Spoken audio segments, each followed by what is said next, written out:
Saudara-saudara, pada awal abad ke-19, dunia berada dalam pusaran perubahan besar.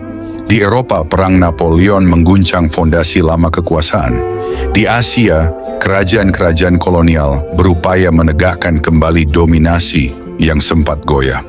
Dalam arus global inilah lahir sebuah kekuatan militer yang kelak menjadi simbol penjajahan di Nusantara.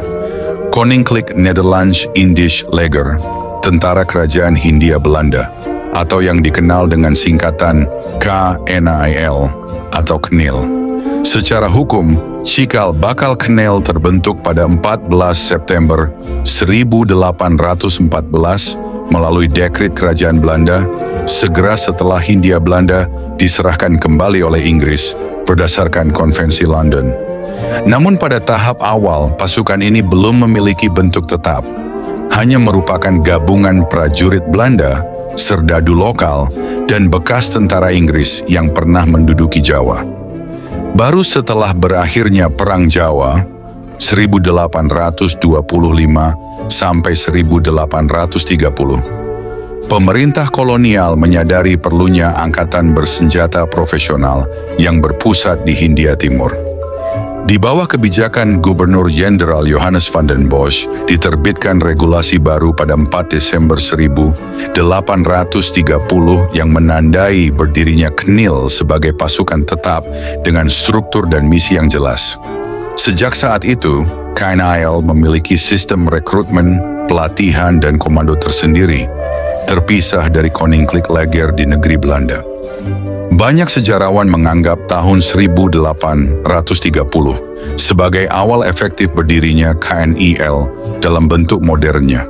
Di tahun inilah tentara kolonial itu memperoleh fungsi ganda, alat pertahanan dan instrumen kekuasaan politik. KNIL dibentuk dengan komposisi prajurit multinasional. Selain warga Belanda, banyak rekrutan berasal dari Jerman, Swiss, dan Belgia. Seiring waktu, pemerintah kolonial mulai mengandalkan tenaga lokal. Prajurit dari Ambon, Manado, Jawa, dan Timor menjadi tulang punggung pasukan lapangan. Mereka dikenal disiplin dan tangguh, citra yang sengaja dibangun untuk menanamkan loyalitas terhadap pemerintah kolonial. Struktur hierarki KNIL mencerminkan tatanan sosial Hindia Belanda, perwira dan bintara atas hampir seluruhnya orang Eropa. Sedangkan prajurit pribumi menempati pangkat rendah dengan peluang terbatas untuk naik ke posisi komando. Dengan demikian, KNIL bukan sekadar organisasi militer, melainkan juga miniatur dari sistem kolonial itu sendiri, di mana kekuasaan ditentukan oleh warna kulit dan asal-usul. Sejak awal, keberadaan KNIL tidak dapat dilepaskan dari strategi politik kolonial Belanda. Pasukan ini dibentuk bukan semata-mata untuk mempertahankan wilayah dari ancaman luar, tetapi terutama untuk menegakkan kekuasaan di dalam negeri jajahan. Setelah Perang Jawa, KNIL menjadi ujung tombak dalam ekspedisi militer ke luar Jawa, menaklukkan Sumatera, Kalimantan, Sulawesi, dan Maluku.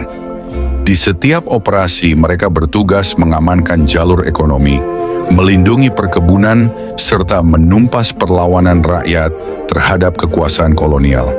Namun di balik fungsi militernya, KNIL juga lahir dari rasa cemas Belanda, ketakutan akan pemberontakan lokal, dan kekhawatiran terhadap ambisi negara lain seperti Inggris atau Prancis. Karena itu, KNIL dirancang sebagai tameng ganda, penjaga keamanan internal dan perisai terhadap ancaman eksternal. KNIL beroperasi di bawah otoritas penuh Gubernur Jenderal sebagai wakil Raja Belanda di Asia. Pendanaannya bersumber dari anggaran kolonial, bukan dari kas negara di Eropa. Dalam struktur ini, KNIL menjadi alat utama pelanggeng kekuasaan yang memastikan sistem ekonomi kolonial, termasuk kultur stelsel atau tanam paksa, dapat berjalan dengan lancar.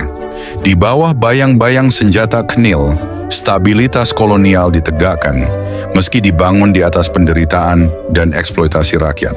Tentara ini menjadi tulang punggung pemerintahan Hindia Belanda selama lebih dari 1 abad, hingga akhirnya berhadapan dengan kebangkitan nasional Indonesia di abad ke-20. KNIL lahir bukan dari semangat kemerdekaan, melainkan dari kebutuhan mempertahankan kekuasaan. Ia menjadi wujud nyata dari politik kolonial Belanda, sebuah tentara yang menjaga tatanan yang tidak adil, namun juga meninggalkan warisan militer yang kelak, ironisnya, ikut membentuk sejarah Indonesia modern. Dari sinilah lintasan panjang KNIL dimulai. Dari pasukan yang lahir di tengah perang dan ketakutan, menuju kekuatan yang meneguhkan dominasi Belanda di Hindia Timur. Setelah Perang Besar di Tanah Jawa berakhir pada 1830,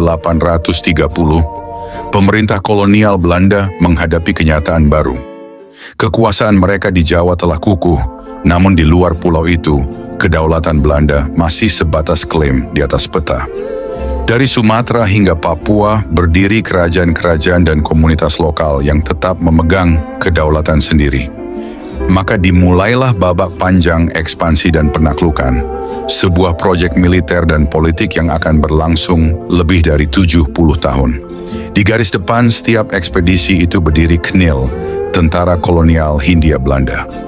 Bagi pemerintah kolonial, KNIL bukan sekadar pasukan pertahanan, melainkan alat utama untuk memperluas kekuasaan dan mengamankan kepentingan ekonomi. Di bawah bendera kerajaan Belanda, ekspedisi demi ekspedisi dikirim ke berbagai penjuru kepulauan. Di permukaan, alasan resminya selalu sama: menegakkan ketertiban dan hukum kerajaan. Namun di balik itu tersembunyi motif ekonomi dan politik, menguasai tanah, hasil bumi, dan jalur perdagangan. Salah satu ujian pertama bagi KNIL adalah Perang Padri di Sumatera Barat. Meski perang ini telah dimulai sebelum KNIL resmi berdiri, pasukan kolonial reguler kemudian digantikan oleh tentara muda ini. Konflik mempertemukan dua dunia. Islam reformis dari pedalaman Minangkabau melawan kekuasaan kolonial yang bersekutu dengan para penghulu adat. KNIL memainkan peran sentral dalam menundukkan perlawanan melalui taktik pengepungan dan serangan bertahap terhadap benteng-benteng Padri di Bonjol. Pada tahun 1837, perlawanan berhasil dipadamkan, menandai awal dominasi kolonial di Sumatera Barat. Dari Sumatera, KNIL bergerak ke wilayah lain. Di Bali, antara tahun 1846 hingga 1908, pasukan Belanda melancarkan serangkaian ekspedisi militer. Dalihnya, menegakkan perjanjian dagang dan melindungi warga asing. Namun sesungguhnya, tujuan utamanya adalah menaklukkan pulau yang menolak tunduk kepada kekuasaan kolonial. Dalam setiap perang di Bali, ribuan rakyat menjadi korban. Banyak yang memilih puputan, perlawanan sampai mati, sebagai bentuk kehormatan terakhir. KNIL menyebutnya penertiban, tetapi bagi rakyat Bali, itu adalah tragedi kebangsaan. Di Sulawesi Selatan, ekspedisi militer dilancarkan terhadap Kerajaan Boneh, yang berupaya mempertahankan kedaulatannya. Sejak abad ke-19, wilayah ini berulang kali menjadi medan operasi KNIL. Tahun 1824, 1859, dan 1905, pasukan kolonial menggelar operasi besar untuk menundukkan perlawanan. Ironi kolonial mencapai puncaknya ketika pasukan pribumi dari Ambon dan Manado, bagian dari KNIL, menjadi ujung tombak dalam pertempuran melawan sesama anak bangsa. Pribumi melawan pribumi di bawah komando asing atas nama kekuasaan yang bukan milik mereka. Namun dari sekian banyak perang kolonial, tak ada yang sekeras dan sepanjang Perang Aceh. Dimulai pada tahun 1873, perang ini menjadi konflik terbesar dan paling berdarah dalam sejarah KNIL. Aceh, kerajaan Islam yang berdaulat di ujung utara Sumatera, menolak tunduk pada Belanda. Ribuan prajurit, kapal perang, dan senjata berat dikerahkan. Namun selama puluhan tahun perlawanan rakyat Aceh tak pernah padam. Strategi perang berulang kali berubah dari serangan frontal menjadi taktik kontra gerilya. Di bawah komando Van der Heyden dan Van Hodge, serta dengan dukungan penasihat politik seperti Snoek Hurgronje, Belanda menerapkan strategi pecah dan kuasai, memanfaatkan perpecahan internal masyarakat Aceh untuk memperlemah perlawanan. Perang baru mereda pada awal abad ke-20 setelah puluhan ribu korban berjatuhan di kedua pihak. Perang Aceh menjadi titik balik bagi Knil. Dari perang inilah pasukan kolonial membentuk doktrin militernya. Kombinasi kekuatan senjata, jaringan intelijen, dan penggunaan pasukan pribumi sebagai alat pengendalian sosial. Namun perang itu juga meninggalkan luka mendalam bagi rakyat Aceh yang kehilangan banyak nyawa dan bagi prajurit Knil yang bertahun-tahun terjebak dalam perang tanpa akhir yang jelas. Sepanjang abad ke-19, operasi militer Knil terus berlanjut di berbagai wilayah. Di Kalimantan, mereka menumpas perlawanan suku Dayak dan penguasa lokal yang menolak monopoli perdagangan. Di Flores dan Timor, operasi dilakukan untuk memadamkan pemberontakan kecil. Sementara di Maluku, pasukan KNIL berjaga di pos-pos strategis, mengamankan pelabuhan dan perkebunan cengkeh, salah satu sumber kekayaan utama kolonial.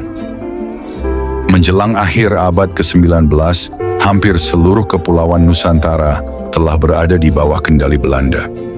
Di atas kertas, Hindia Belanda tampak sebagai koloni yang teratur dan stabil. Namun di balik peta yang damai itu tersembunyi sejarah panjang, penaklukan, dan penderitaan. Knil memainkan peran sentral dalam mengubah wajah kepulauan ini. Dari mosaik kerajaan-kerajaan merdeka menjadi satu koloni di bawah mahkota Belanda.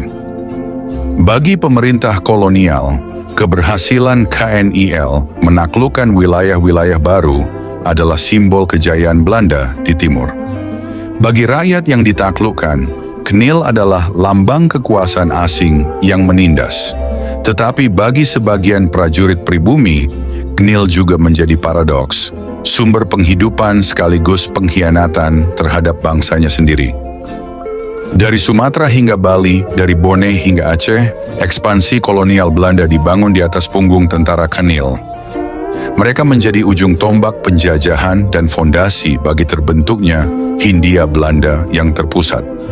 Namun setiap wilayah yang ditaklukkan, setiap perang yang dimenangkan, meninggalkan jejak luka yang panjang dalam ingatan bangsa-bangsa di Nusantara. Di balik kemegahan parade dan tanda jasa para perwira, sejarah mencatat kenyataan yang lebih sunyi, bahwa setiap penaklukan menuntut harga, dan harga itu dibayar oleh mereka yang kehilangan tanah, kemerdekaan, dan martabatnya.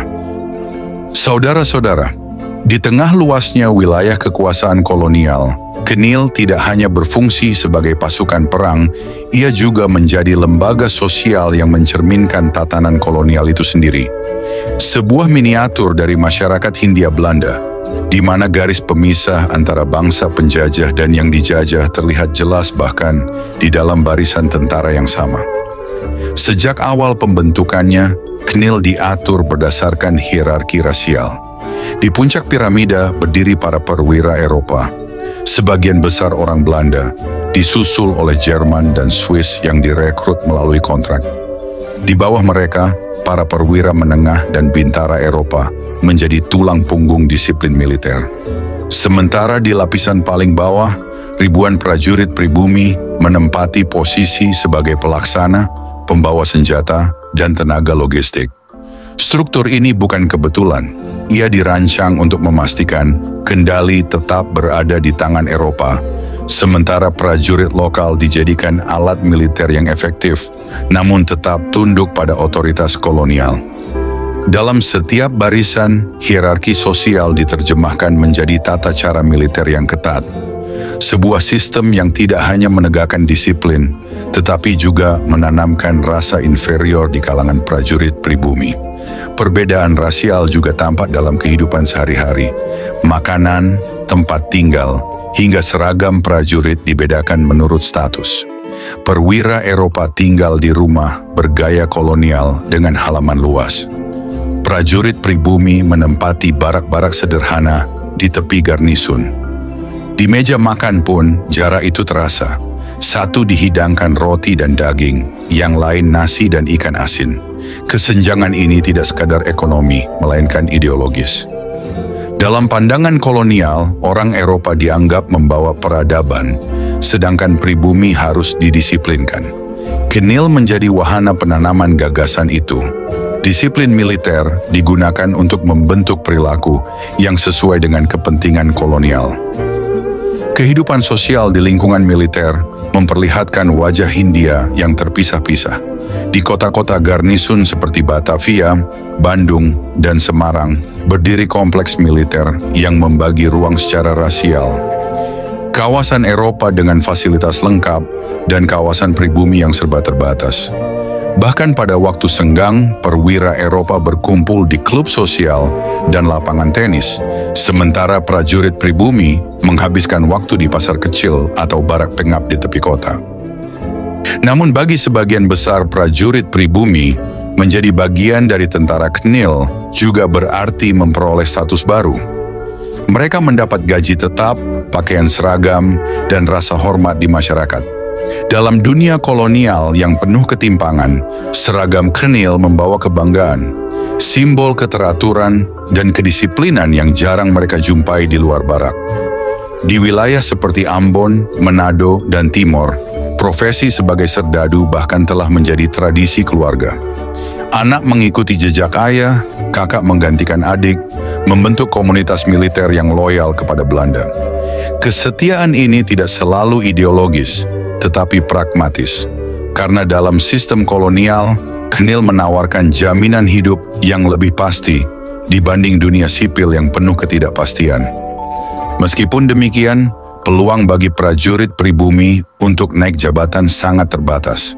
Hanya segelintir yang bisa menjadi perwira, dan itu pun melalui pengawasan ketat. Sistem promosi diatur agar struktur kekuasaan tidak bergeser.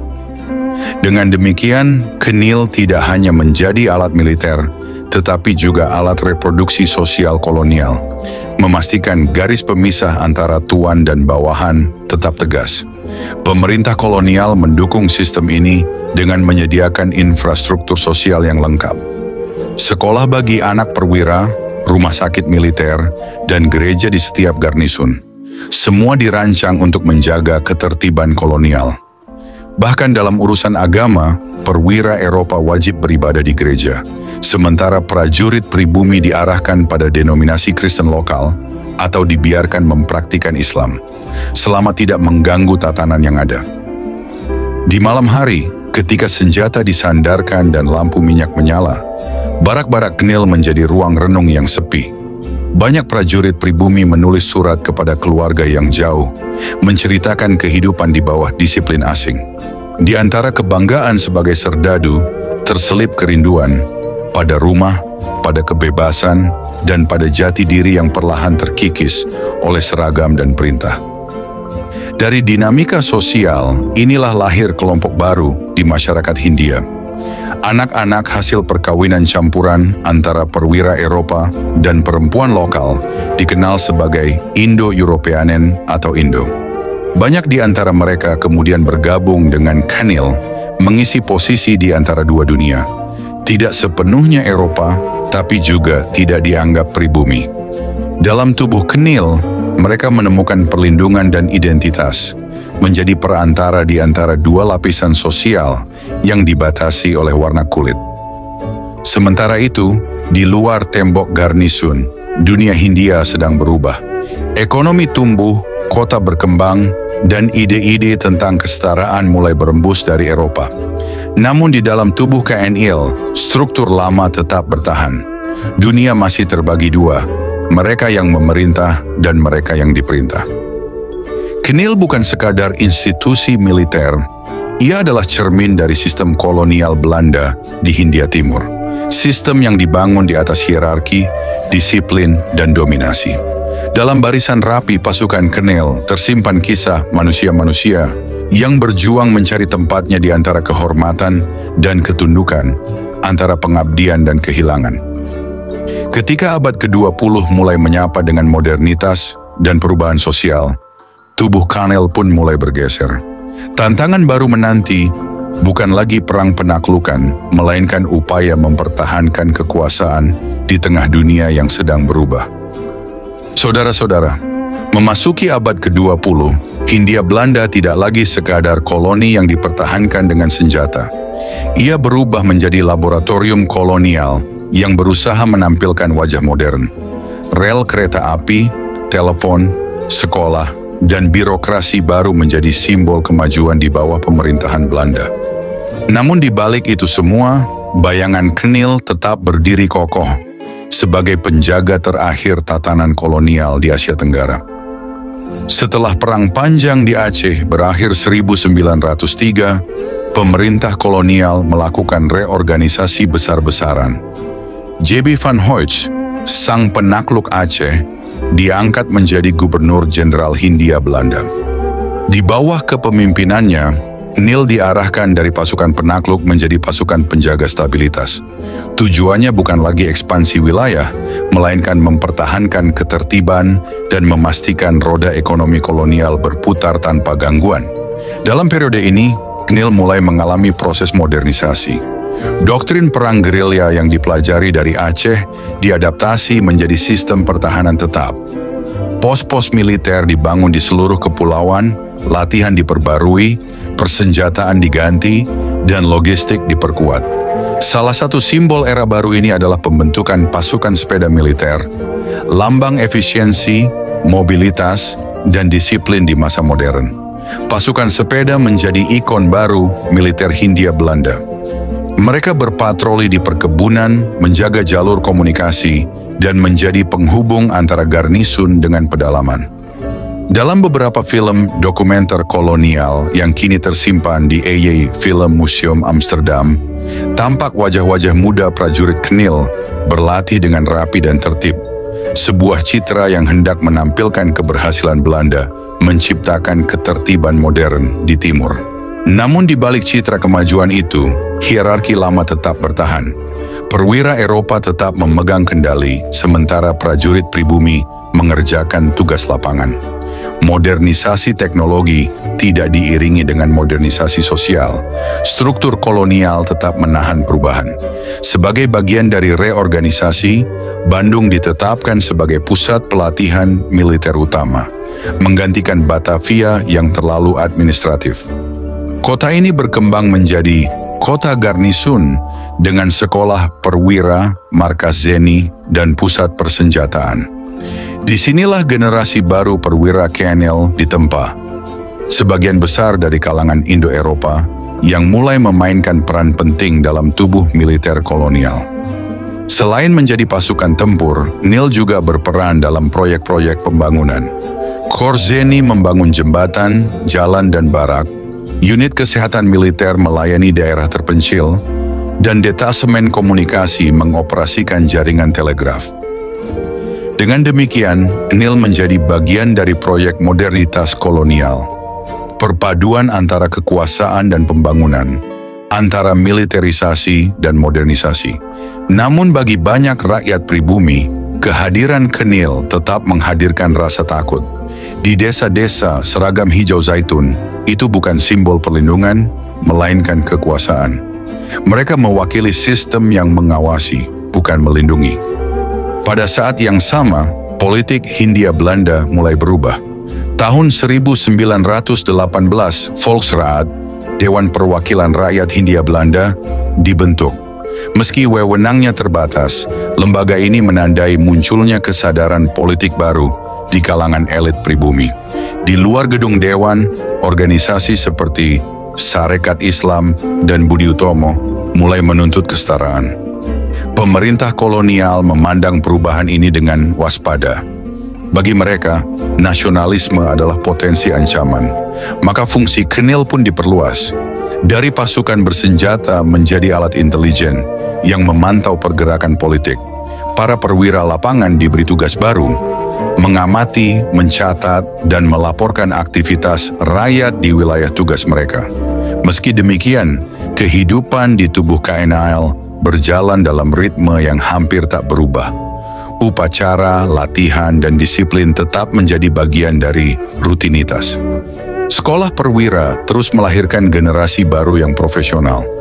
Banyak di antaranya kelak menjadi saksi, bahkan pelaku, dalam masa-masa akhir kekuasaan Belanda. Di balik seragam rapi dan aturan ketat, Knil hidup di antara dua dunia. Satu kaki di masa lalu kolonial, satu lagi di ambang modernitas. Namun dunia di luar Hindia berubah dengan cepat. Di Asia Timur, Jepang bangkit sebagai kekuatan industri dan militer baru. Perang Dunia Pertama memang tidak menyentuh langsung Hindia Belanda, tetapi dampaknya terasa. Keseimbangan global bergeser. Ketika Eropa sibuk berperang, Asia menjadi panggung baru bagi kepentingan ekonomi dan geopolitik. Sebagai antisipasi, KNIL memperkuat pertahanan pesisir dan sumber daya strategis. Pos pengawasan dibangun di Tarakan dan Balikpapan, dua wilayah yang kaya minyak dan kelak menjadi rebutan dalam Perang Dunia Kedua. Di balik latihan rutin dan parade seremonial, Belanda sesungguhnya sedang bersiap menghadapi ancaman yang belum sepenuhnya tampak. Modernisasi membawa rasa percaya diri baru bagi Belanda di timur. Jalan-jalan diperluas, garnisun diperkuat, administrasi disempurnakan. Namun di bawah permukaan stabilitas itu, benih-benih perubahan sosial mulai tumbuh. Di sekolah-sekolah, generasi pribumi terdidik mulai bertanya dalam hati, untuk siapa ketertiban ini dijaga? KNIL memasuki abad ke-20 dengan keyakinan bahwa disiplin dan modernitas akan cukup untuk menjaga kekuasaan kolonial. Tapi sejarah bergerak lebih cepat dari perhitungan mereka. Di Eropa, perang besar segera pecah. Di Asia, kekuatan baru tengah menyiapkan diri. Dan ketika badai itu datang, KNIL, sang penjaga setia Hindia Belanda, akan menghadapi ujian paling berat dalam sejarahnya. Saudara-saudara, tahun 1939, dunia kembali berguncang. Di Eropa, perang besar meletus untuk kedua kalinya. Di Asia Timur, Jepang, yang telah menjelma menjadi kekuatan militer modern, memperluas wilayahnya ke Manchuria, Tiongkok, hingga Asia Tenggara. Bagi Hindia Belanda, perang ini bukan lagi ancaman jauh. Ia kini mengetuk di depan pintu tentara kerajaan Hindia Belanda. Koninklijk Nederlands Indisch Leger, KNIL, berada dalam posisi genting. Sebagai pasukan kolonial, keberadaan mereka sepenuhnya bergantung pada negeri induk di Eropa. Namun pada Mei 1940, ketika Belanda jatuh ke tangan Jerman, Hindia Belanda seketika terputus dari pusat kekuasaannya. Sejak saat itu, KNNIL berdiri sendiri, menjaga sebuah imperium yang kehilangan tuannya. Pemerintah kolonial di Batavia membentuk Noodbestuur, pemerintahan darurat, untuk mempertahankan kendali. KNIL diperintahkan bersiaga menghadapi kemungkinan invasi Jepang. Dalam keterbatasan sumber daya dan logistik, mereka memperkuat pertahanan pesisir, memperluas jaringan intelijen, dan menjalin kerja sama dengan pasukan sekutu, khususnya Amerika Serikat dan Inggris. Upaya modernisasi dilakukan secara terbatas. Unit udara dibentuk, kapal patroli disiagakan, dan perwira KNIL dikirim berlatih bersama militer sekutu. Namun semua itu terlambat. Jepang telah terlalu kuat, cepat, disiplin, dan berpengalaman di medan tropis. Di tengah ketegangan itu, muncul perubahan di dalam tubuh KNIL sendiri. Semangat prajurit pribumi mulai beragam. Sebagian tetap setia pada Belanda, sementara yang lain mulai mempertanyakan makna kesetiaan terhadap penjajah. Bagi mereka, perang yang akan datang bukanlah perang mereka sendiri. Desember 1941, serangan mendadak ke Pearl Harbor menandai pecahnya perang di Pasifik. Dalam hitungan minggu, pasukan Jepang menaklukkan Malaya, Singapura, dan Filipina. Target berikutnya jelas. Hindia Belanda dengan kekayaan minyaknya di Tarakan, Balikpapan, dan Palembang. KNIL berusaha bertahan. Di Tarakan dan Balikpapan, pasukan Belanda dan pribumi bertempur mati-matian mempertahankan instalasi minyak. Namun kekuatan udara Jepang menghancurkan pertahanan itu hanya dalam beberapa hari. Invasi besar pun dimulai pada Februari 1942. Jepang mendarat di berbagai titik di Jawa dan Sumatera. Pertempuran sengit terjadi di Lembang, Kalijati, dan Buitensorg. Meski beberapa satuan KNIL menunjukkan keberanian luar biasa, koordinasi yang lemah, dan minimnya dukungan udara membuat mereka tak berdaya menghadapi serangan kilat Jepang. Pada 8 Maret 1942, setelah pertempuran di Subang dan Kalijati, Jenderal Terpoorten, Panglima Tertinggi Knil, menandatangani penyerahan tanpa syarat kepada Jepang yang diwakili Letnan Jenderal Hitoshi Imamura. Hindia Belanda jatuh. Bersama kejatuhan itu, berakhir pula masa kejayaan militer Belanda di Asia Timur. Ribuan prajurit Knil, baik Eropa maupun pribumi, ditawan. Mereka dikirim ke kem-kem kerja paksa di Jawa, Burma, Thailand, bahkan sampai ke Formosa dan Jepang. Banyak yang tak pernah kembali. Knil, simbol kekuasaan kolonial selama puluhan tahun, kini berubah menjadi barisan tawanan di bawah bendera matahari terbit. Dalam kem tawanan, hierarki lama menguap. Perwira Belanda dan prajurit pribumi kini berbagi nasib. Kelaparan, penyakit, dan kehilangan harapan. Namun justru dari penderitaan itu muncul kesadaran baru bahwa kekuasaan Eropa di timur tidaklah abadi. Sementara itu, di luar kem, rakyat Indonesia mulai bergerak. Jepang, meski datang sebagai penjajah baru, membuka ruang propaganda yang belum pernah dilakukan Belanda. Semboyan Asia untuk orang Asia menyalakan semangat kebangsaan yang lama terpendam. Knil dibubarkan oleh Jepang. Sebagai gantinya dibentuklah PETA, Pembela Tanah Air, dan Heiho, yang sebagian besar berisi mantan anggota Knil pribumi. Ironisnya, keterampilan militer yang dulu digunakan untuk mempertahankan kolonialisme kini menjadi bekal bagi lahirnya militer nasional Indonesia.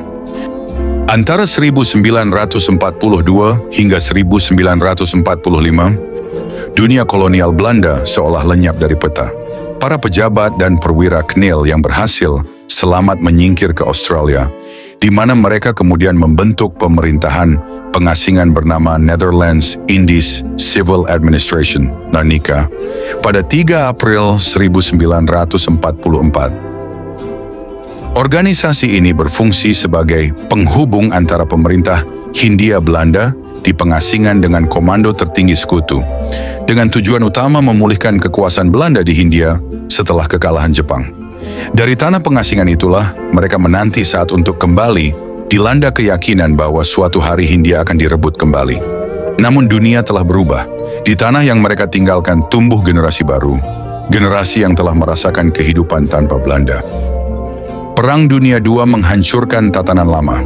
Knil yang selama lebih dari 1 abad menjadi simbol kekuasaan kolonial Belanda, kehilangan tanah, kekuasaan, dan maknanya. Ketika Jepang menyerah pada Agustus 1945, Belanda berharap dapat kembali. Tetapi tanah yang mereka tuju bukan lagi Hindia Belanda, melainkan Indonesia, sebuah negeri yang baru saja memproklamasikan kemerdekaannya. Bagi para prajurit Knil yang selamat, masa depan tak lagi pasti. Sebagian masih setia pada bendera Belanda, sebagian lain memilih pulang dan memulai hidup baru di tanah air sendiri. Namun satu hal pasti, sejarah telah menutup bab tentang kekuasaan kolonial Eropa di Asia, bersamaan dengan runtuhnya tentara yang dulu disebut Tentara Kerajaan Hindia Belanda. Saudara, pada 15 Agustus 1945, Jepang menyerah tanpa syarat. Dunia yang porak-poranda oleh perang kini mencari bentuk baru. Di Nusantara, situasi berubah dalam sekejap. Pada tanggal 17 Agustus, Soekarno dan Hatta memproklamasikan kemerdekaan Republik Indonesia. Bagi rakyat Indonesia, inilah awal dari sebuah era baru. Namun bagi Belanda dan bagi Knil, proklamasi itu menjadi awal dari akhir. Setelah kekalahan Jepang, pasukan sekutu di bawah komando Inggris ditugaskan untuk mengambil alih Hindia Belanda. Mereka datang bukan hanya untuk melucuti tentara Jepang dan memulihkan ketertiban, tetapi juga untuk membantu Belanda menegakkan kembali kekuasaan kolonialnya. Bersama mereka, datang pula sisa-sisa pasukan Knil dan perwira Belanda yang selama perang mengungsi di Australia. Mereka datang dengan satu misi, memulihkan kedaulatan Belanda atas tanah yang kini telah berubah menjadi Republik Indonesia. Knil diaktifkan kembali, para perwira Belanda direkrut ulang, sementara sebagian besar prajurit pribumi yang dulu mengabdi kepada kerajaan kolonial diminta bergabung kembali. Namun situasi tidak lagi sama. Banyak dari mereka kini telah berjuang bersama laskar dan pasukan Republik. Dunia militer di Nusantara terbelah antara dua kesetiaan, kepada masa lalu kolonial atau kepada tanah air yang baru lahir. Ketegangan meledak di Surabaya, November 1945. Pasukan Knill dan Inggris berusaha menegakkan kembali kekuasaan Belanda, namun perlawanan rakyat Indonesia berubah menjadi pertempuran besar. Dalam kobaran api dan reruntuhan kota, Knill kembali menghadapi musuh lama. Tapi kali ini, bukan sekadar pemberontak daerah, melainkan bangsa yang menuntut kemerdekaan. Antara tahun 1946 hingga 1947, Knill menjadi tulang punggung operasi militer Belanda untuk merebut kembali wilayah strategis. Pemerintah Belanda menyebutnya aksi polisionil, operasi penertiban. Tetapi bagi rakyat Indonesia, itu adalah perang kemerdekaan. Operasi pertama dilancarkan pada Juli 1947, dikenal sebagai agresi militer Belanda pertama. Knill dan pasukan reguler Belanda menyerbu Jawa Barat, Jawa Timur, dan Sumatera Timur. Kota-kota penting seperti Bandung, Semarang, dan Medan menjadi sasaran utama. Di Medan, Knill bahkan menghidupkan kembali Korps Relawan Sumatera Timur, satuan lama yang dulu menjaga perkebunan tembakau dan karet, kini digunakan untuk mengamankan kembali aset ekonomi kolonial. Dalam operasi-operasi itu, peran Knill sangat menonjol. Mereka mengenal medan, berbicara bahasa setempat, dan memahami taktik gerilya. Namun di balik efektivitas tempur, moral pasukan mulai runtuh. Banyak prajurit pribumi menyadari bahwa mereka sedang berperang melawan bangsanya sendiri. Sementara itu, propaganda Republik menyebar luas. Siaran radio, pamflet, dan pidato para pemimpin menegaskan bahwa melawan Knill berarti melawan penjajahan. Seragam hijau yang dulu diasosiasikan dengan ketertiban kini menjadi lambang penindasan. Tekanan internasional semakin kuat.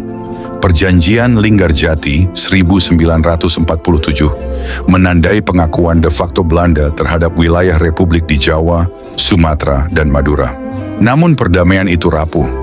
Ketegangan dan provokasi di lapangan memicu pecahnya agresi militer Belanda II pada Desember 1948.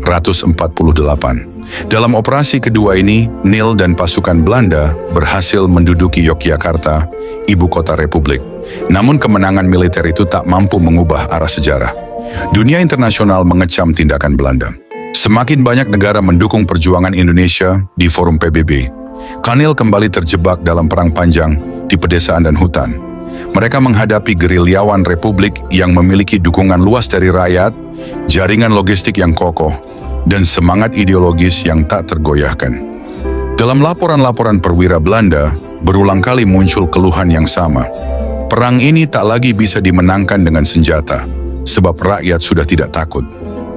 Akhirnya, pada 27 Desember 1949, Belanda secara resmi mengakui kedaulatan Republik Indonesia Serikat. Dengan penandatanganan itu, berakhirlah kekuasaan kolonial Belanda di Nusantara. Bersamaan dengan itu, Knill kehilangan raison d'être-nya, alasan keberadaannya. Tentara yang selama hampir 1,5 abad menjadi tulang punggung kekuasaan kolonial, kini dibubarkan. Sebagian anggotanya diintegrasikan ke dalam Tentara Nasional Indonesia, TNI, sebagian direpatriasi ke Belanda, dan sebagian memilih tetap tinggal di tanah air yang kini telah merdeka.